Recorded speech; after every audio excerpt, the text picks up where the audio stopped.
22 अप्रैल को पहलगांव में पर्यटकों पर हमला हुआ था, आतंकी हमला हुआ था, समाजवादी पार्टी के नेताओं के बयान किस किस प्रकार के बयान आते हैं, ये पता लगाने में ही कठिनाई होती है कभी कभी कि ये समाजवादी पार्टी के नेता बयान दे रहे हैं या कोई पाकिस्तान का प्रवक्ता बयान दे रहा है।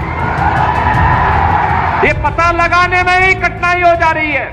पहलगाम आतंकी हमले से जुड़े इस वक्त की बड़ी खबर सामने आ रही है। दरअसल आपको बता दें कि उत्तर प्रदेश के मुख्यमंत्री योगी आदित्यनाथ ने पहलगाम आतंकी हमले को लेकर के बड़ा बयान दिया। उन्होंने कहा कि पहलगाम हमले के आतंकी बख्शे नहीं जाएंगे। इतना ही नहीं, उन्होंने ये भी कहा कि जिन लोगों ने भी आतंकवादियों की मदद की है उन्हें भी सख्त सजा मिलेगी। इसके अलावा मुख्यमंत्री योगी आदित्यनाथ ने विपक्ष पर भी करारा पलटवार किया और कहा कि कांग्रेस और समाजवादी पार्टी के लोगों की भाषा ऐसी है जैसी कि वो पाकिस्तान के प्रवक्ता हो। तो वहीं दूसरी बड़ी खबर की बात करें तो आपको बता दें कि विदेश मंत्री एस जयशंकर ने ग्रीस के विदेश मंत्री से बातचीत की है और उनकी जो बातचीत है वो पहलगाम आतंकवादी हमले से जुड़ी हुई बातचीत है।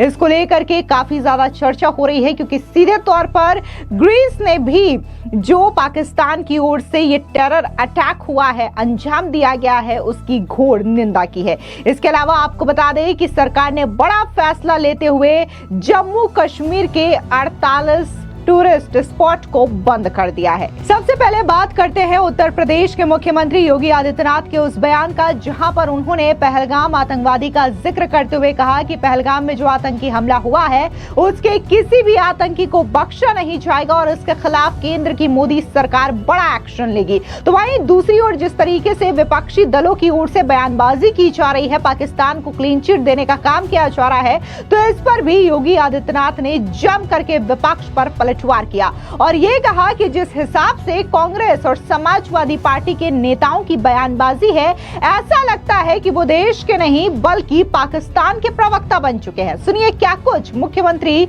योगी आदित्यनाथ ने कहा। ये लोग जो परिवारवादी हैं, जिनकी सोच केवल अपने परिवार तक सीमित है, जाति का नारा देते हैं, लेकिन जब सत्ता में आते हैं तो तुष्टीकरण की नीतियों की पराकाष्ठा को पूरी करते हुए केवल अपने परिवार के विकास की बात करते हैं, अपने परिवार तक सीमित रह जाते हैं। आपने देखा होगा जब 22 अप्रैल को पहलगांव में पर्यटकों पर हमला हुआ था, आतंकी हमला हुआ था, समाजवादी पार्टी के नेताओं के बयान किस किस प्रकार के बयान आते हैं, ये पता लगाने में ही कठिनाई होती है कभी कभी कि ये समाजवादी पार्टी के नेता बयान दे रहे हैं या कोई पाकिस्तान का प्रवक्ता बयान दे रहा है। ये पता लगाने में ही कठिनाई हो जा रही है।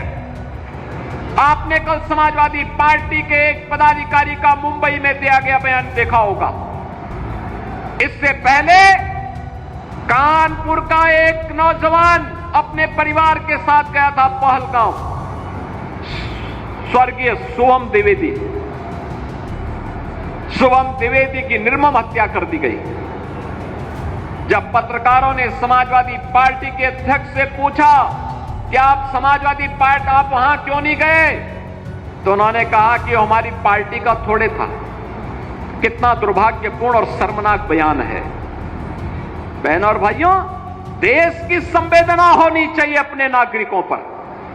पूरा देश पार्टी लाइन से ऊपर उठ करके एक साथ इस घटना की निंदा कर रहा है और समाजवादी पार्टी के लोग इस प्रकार का दुर्भाग्यपूर्ण बयान देते हैं, इस प्रकार का दुर्भाग्यपूर्ण बयान देते हैं। पहलगांव की घटना में उनका एक राष्ट्रीय महासचिव बयान देता है, कहता हिंदू ने हिंदू को मारा है, यानी पाकिस्तान को क्लीन चिट देने की कुत्सित चेष्टा। उनका एक सांसद उससे भी घटिया स्तर का बयान देता है। बहनों और भाइयों, जब भी जातिवाद की राजनीति होगी, जब भी विभाजनकारी राजनीति होगी, तो तुष्टीकरण की पराकाष्ठा को पार करते हुए आपकी सुरक्षा के साथ ऐसे ही खिलवाड़ करने का कुत्सित प्रयास करेंगे जैसे वर्तमान में कुछ कांग्रेस के नेता और समाजवादी पार्टी के नेता कर रहे हैं। हमें एक स्वर से निंदा करनी चाहिए। आतंकवाद के खिलाफ देश की लड़ाई प्रधानमंत्री मोदी जी के नेतृत्व में 144 करोड़ के भारत को एक स्वर से लड़ना चाहिए। एक स्वर से प्रधानमंत्री मोदी जी के नेतृत्व में आतंकवाद का नेस्तनाबूद करने के संकल्प के साथ आगे बढ़ना चाहिए। इस संकल्प के साथ अगर हम आगे बढ़ेंगे तो जैसे 10 वर्ष में आपने देश से आतंकवाद को, नक्सलवाद को, उग्रवाद को समाप्त होते हुए देखा होगा, ऐसे ही जो थोड़े तत्व सिर उठाने का प्रयास कर रहे हैं इनके भी जहन्नुम में जाने के दिन बहुत शीघ्र सामने दिखाई देंगे। और इसीलिए बहनों और भाइयों, आज हम सब आपके बीच इसी बात को लेकर के आए हैं। आखिर देश के बारे में कुछ तो दायित्व होने चाहिए, एक तो सीमा होनी चाहिए, सार्वजनिक जीवन में एक लक्ष्मण रेखा तो होनी चाहिए। जब राजनीतिक पूर्वाग्रहों से ऊपर उठ करके हम देश के बारे में सोचें, समाज के बारे में सोचें, जनता जनार्दन के बारे में सोचें, लेकिन उस संकुचित सोच के साथ कार्य करने वाले लोगों से उम्मीद नहीं की जा सकती। उनसे ये उम्मीद नहीं की जा सकती।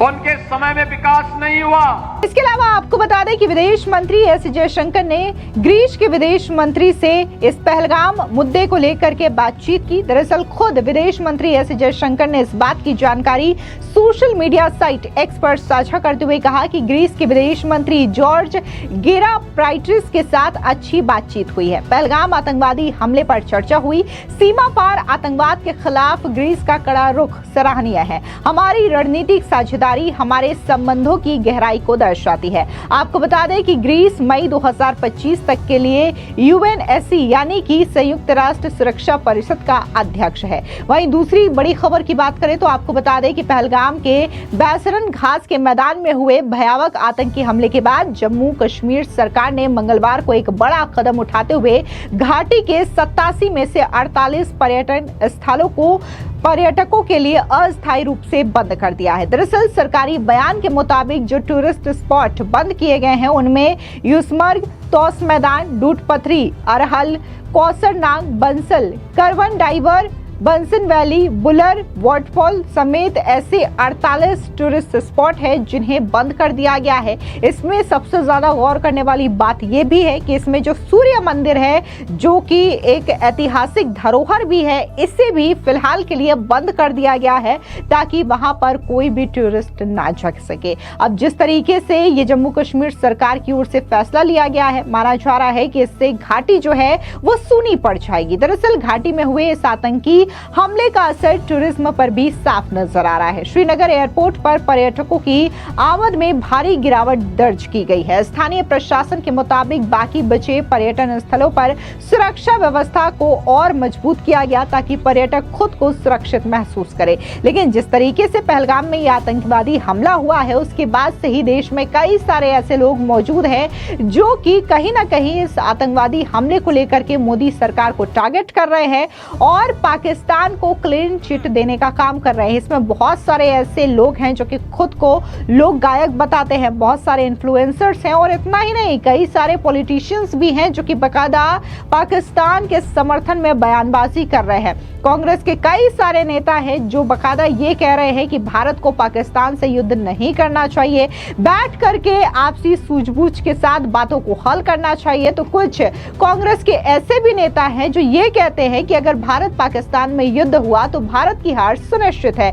ऐसे ही नेताओं को लेकर के मुख्यमंत्री योगी आदित्यनाथ ने करारा पलटवार किया है। आपको याद दिला दें कि इससे पहले जब समाजवादी पार्टी के राष्ट्रीय अध्यक्ष अखिलेश यादव से एक मीडिया ने सवाल सवाल किया कि जो शुभम द्विवेदी हैं जिनकी मौत हुई है पहलगाम में, वो कानपुर के हैं, तो क्या आप उनके घर जाएंगे? तो वो वहां पर अखिलेश यादव ने बेहद शर्मनाक बयान देते हुए ये कहा कि मैं तो उनके परिवार वालों को जानता तक नहीं। लेकिन आपको याद दिला दें कि तमाम जो प्रदेश के बड़े बड़े नेता हैं, खुद मुख्यमंत्री योगी आदित्यनाथ, वो भी शुभम द्विवेदी के घर पर पहुंचे थे। और वहीं दूसरी ओर अखिलेश यादव जैसे प्रमुख विपक्षी दल के नेता इस तरीके की बेतरतीब बयानबाजी करते हैं और बड़े ही शर्मनाक तरीके से ये कहते हैं कि वो तो उनके परिवार को ही नहीं जानते।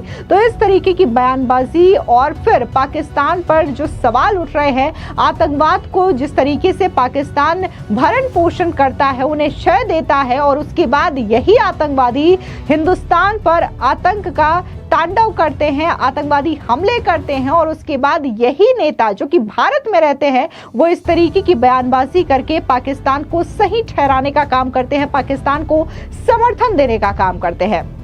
ऐसे में कई सारे लोग ये भी कहते हैं कि पाकिस्तान से तो बाद में युद्ध लड़ा जाएगा, पहले जो अपने ही देश के अंदर इस तरीके के दुश्मन छुपे हुए हैं, इस तरीके के गद्दार छुपे हुए हैं, इनकी पहले कार्रवाई की जानी चाहिए। फिलहाल इस पूरी खबर पर आपकी क्या राय है, कमेंट सेक्शन में जरूर बताएं। धन्यवाद।